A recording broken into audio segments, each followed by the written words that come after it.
punta tayo sa isa nating coffee shop, no, yung Cafecino dito sa may bandang Venteriales, no?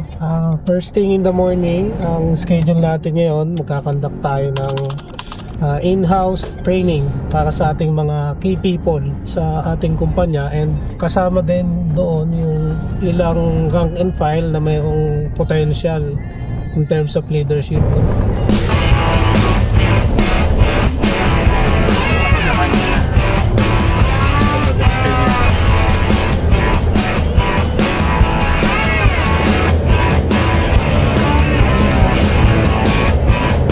Okay guys, andito na tayo, no?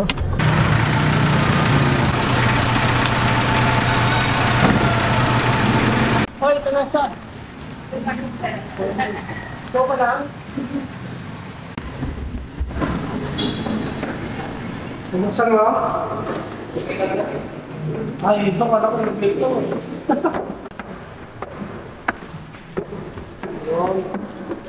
Teresa, yan yung ano natin, eh. Hahawakan mo ang branch.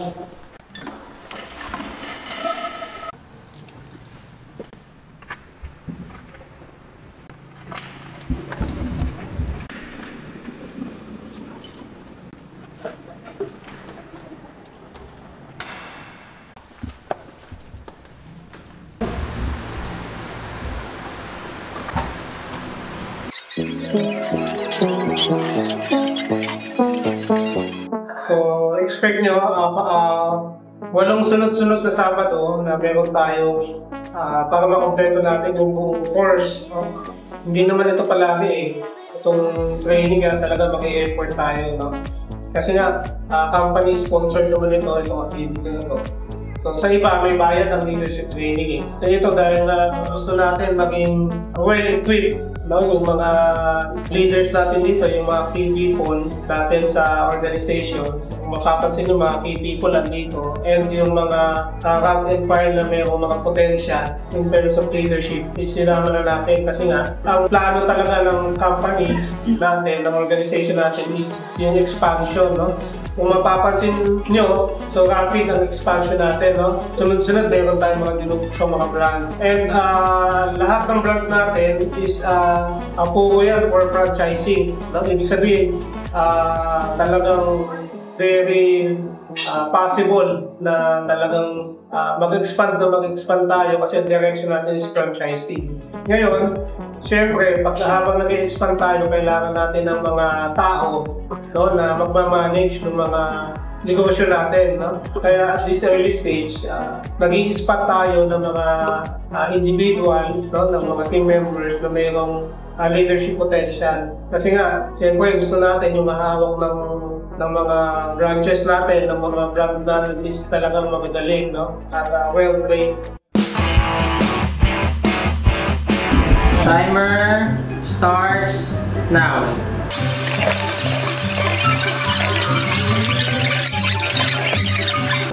Wait lang. Officially, ang time nila is? Ang natira ay 44 seconds. 44 seconds ang natira. Next group. 44 seconds yung natira. Ang target, paramihan ng matitirang oras. 5 seconds lang to. 5 seconds lang. 5 seconds yung matitira. Ready, timer starts now.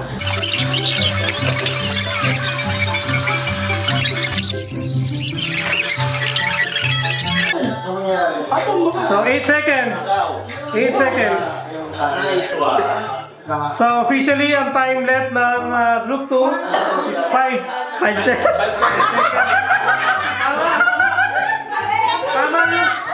Tama yung sinet nyo na goals, 5 seconds.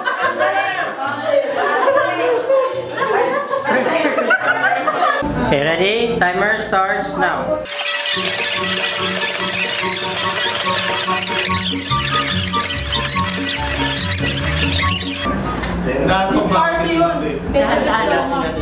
Discounted.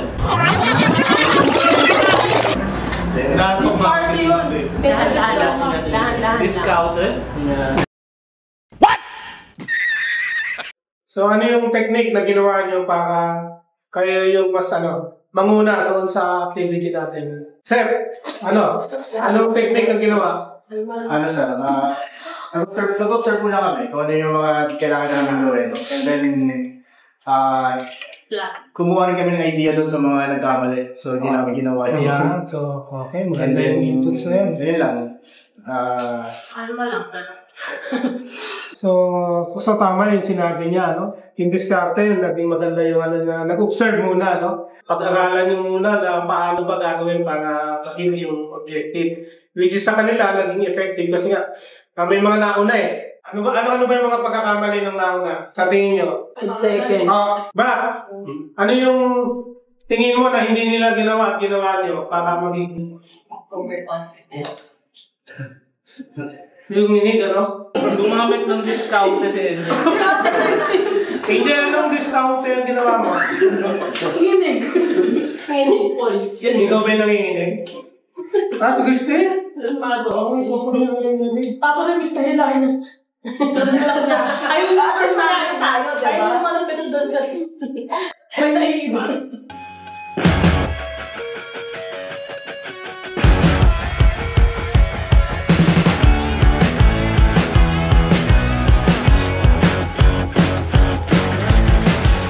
Okay, so next activity natin ngayon na naka-schedule, mag-inspection tayo dito sa ating ginagawang wellness and beauty lounge. No? Target natin mag-open ito ng first week ng June. So ito yung status na. Ito yung ating pinaka-waiting area. No? Magkakaroon ng logo. And then, ayan, may mga signage pa dyan na ilalagay. May sofa dito. Ito yung counter. Kulang pa ng mga ilaw yan. Tapos, itong part na to, ito yung dito nakalagay yung ating mga upuan. No? Dito gagawin yung mga activity na nails. No? Ito. Bali magkakaroon dito ng 4 na chair. Yan. Tapos, ito yung ating couple room para sa massage. So, kung isang ano lang, so lalagyan natin ito ng dito curtain para at least pagka mag-isa lang siya may curtain, pero pagka couple pwede nating i-ano yung curtain, hawiin. Bali 4 na slot to for the massage. 4 na slot for the massage. Then ito naman yung ating facial room. Dito ginagawa yung mga facial natin dito. Tapos, ito yung ating staff room.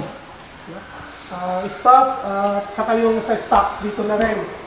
Dito na yung maghuhugas, maglalaga. Yung play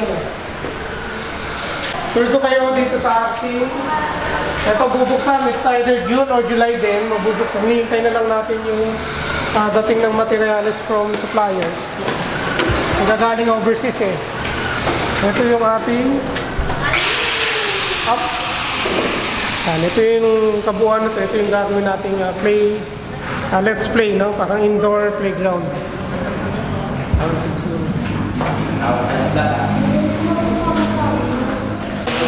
Bigyan na muna kayo kasi may kapag ang dala ko.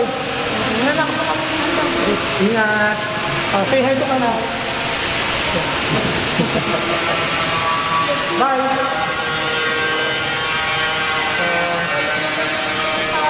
Bibihis lang ako kasi naka-schedule ako for workout. No? Mag-gym tayo. Saka hindi po ko trabaho.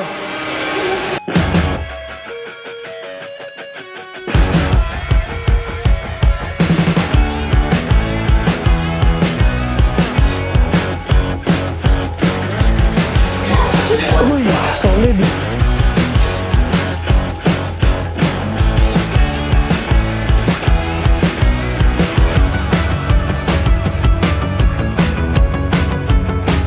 Kaya pa.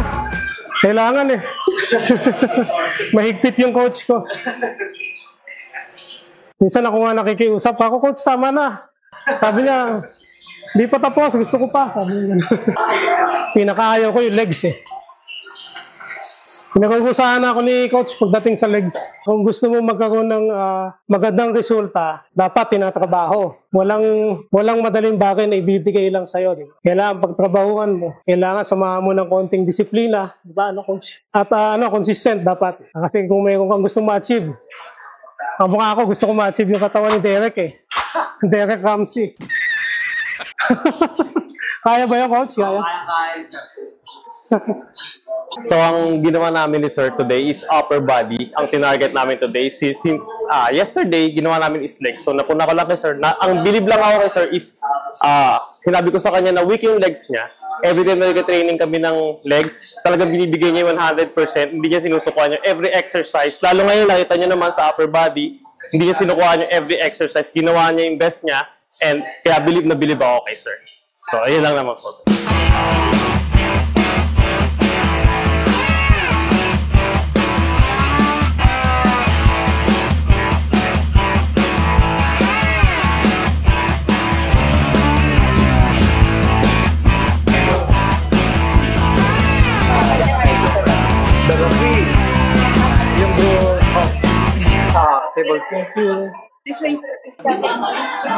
Ako po si Antonio Duran, ang CEO, founder ng Double D Blue, Cappuccino, Let's Play, Centro 413. Ano yung inaasahan nilang parangal nilang gawin dito, sir? Actually, meron akong 2 awards na marireceive ngayon. Yung para sa akin personal na Entrepreneur of the Year sa line ng coffee shop. And yung sa brand ko naman, yung Double D Blue and Cappuccino, most emerging, parang gano'n ito. Coffee brand, coffee and milk tea brand. Ano masasabi ko niyo sa IGAP po, sa mga ibinigay ho na parangal ho ni IGAP po sa inyo? Ako, syempre, sa lahat ng bumubuo ng IGAP, so papasalamat kami at nare-recognize nyo yung aming mga effort at contribution dito sa industry ng pagnenegosyo. And then, ano namang may papayo niyo sa mga aspiring ho na entrepreneurs na gusto rin hong makatanggap ng ganitong klaseng awards at gusto rin magnegosyo kagaya mo? Ang mapapayo ko, syempre, dun sa mga nangangarap muna na magkaroon ng negosyo, ang palagi ko sinasabi, no, lagi dapat tayo'y nag-aaral, no, pag-aralan natin kung ano bang negosyo yung nababagay sa atin. At nang sa gayon, malaki yung chance natin na maging successful doon sa field for negosyo na gusto natin pasukin. And then mapapansin yan makikita basta nagiging successful ka, it follows yung mga ganitong awards eh.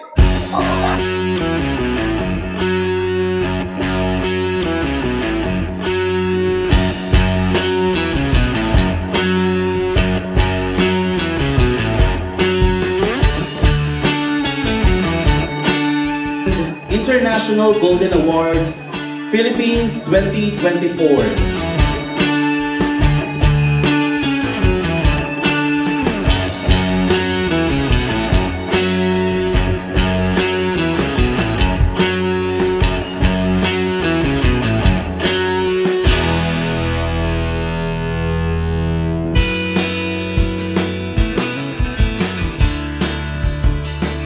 And now for our next awardee, IGAP 2024 Most Inspiring Businessman and Emerging Coffee Shop Entrepreneur of the Year, Mr. Antonio Duran Jr., CEO, founder of Cappuccino and Double D Brew.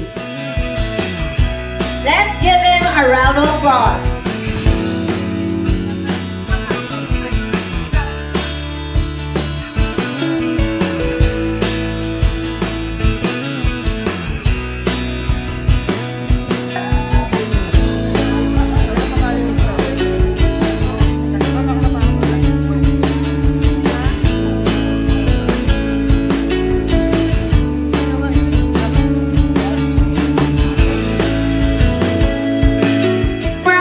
Awardee IGAP 2024 Highly Recommended Coffee Shop Chain Provider of the Year, Double D Brew.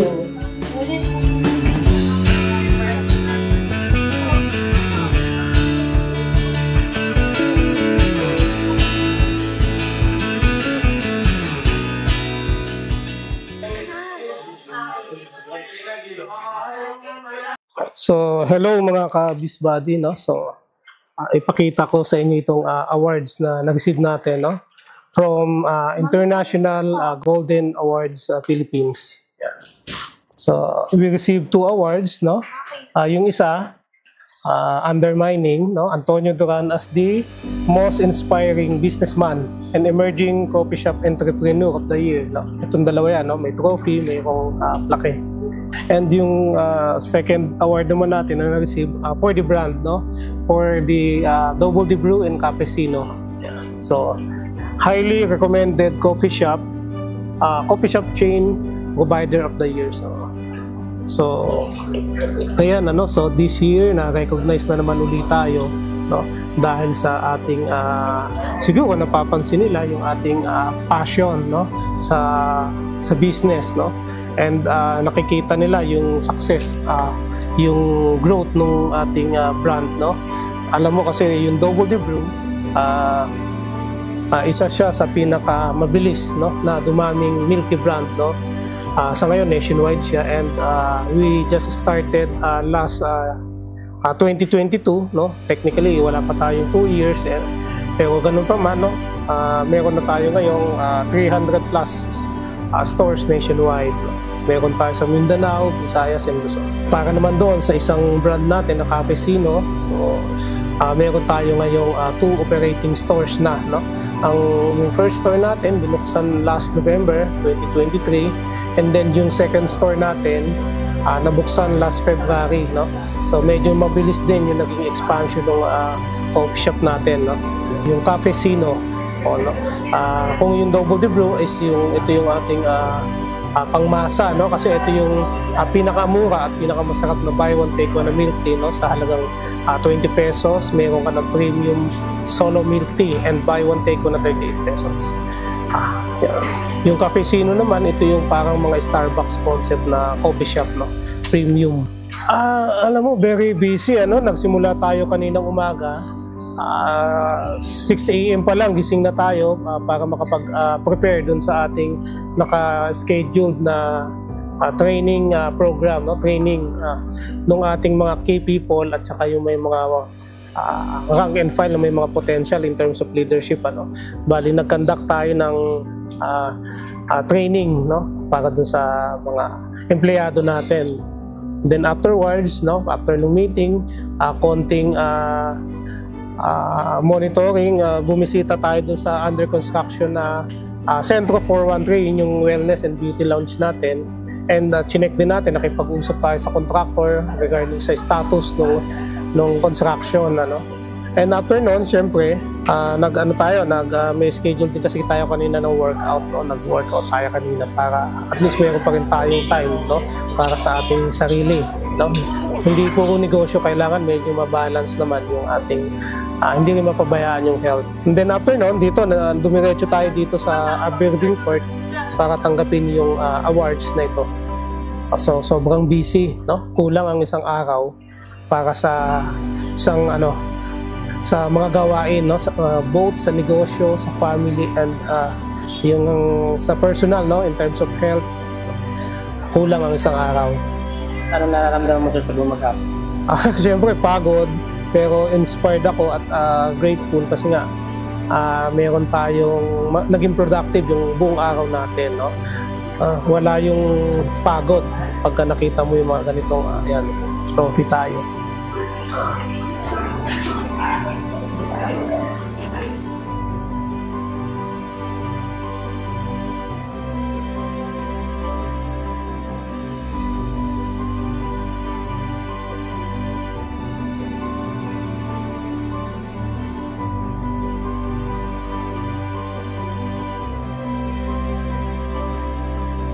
Ayoko na.